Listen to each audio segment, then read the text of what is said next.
কবর খুঁড়তে খুঁড়তে হঠাৎ কবর খননকারী চিৎকার করে পেছনে সরে গেল। পুরো কবরস্থানে নীরবতা নেমে এলো। লোকজন ভয় পেয়ে গেল।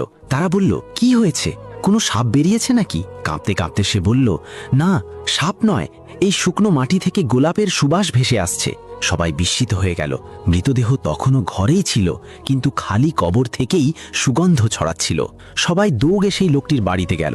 তারা বলল, ভাই, তিনি এমন কি আমল করতেন? তিনি তো একজন সাধারণ দিনমজুর ছিলেন, রাস্তার পাশে কাজ করতেন। ইমাম সাহেব মৃত ব্যক্তির স্ত্রীকে জিজ্ঞেস করলেন, বলুন হে বোন, আপনার স্বামী কি এমন কোনো আমল করতেন? স্ত্রী কাঁদতে কাঁদতে একটি গোপন কথা প্রকাশ করলেন।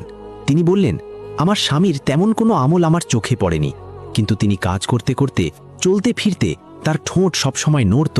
তিনি প্রতিটি নিঃশ্বাসের সাথে নবী করিম সাল্লাল্লাহু আলাইহি ওয়াসাল্লামের উপর দরুদ শরীফ পাঠ করতেন। ইমাম সাহেবের চোখে পানি এসে গেল। তিনি বললেন, নিশ্চয়ই যে বুকে দরুদের নূর থাকে তাকে মাটি তো দূরের কথা, জাহান্নামের আগুনও স্পর্শ করতে পারে না। আর যদি আপনাদেরও নবীজির প্রতি ভালোবাসা থাকে তাহলে কমেন্টে অবশ্যই সাল্লাল্লাহু আলাইহি ওয়াসাল্লাম লিখুন।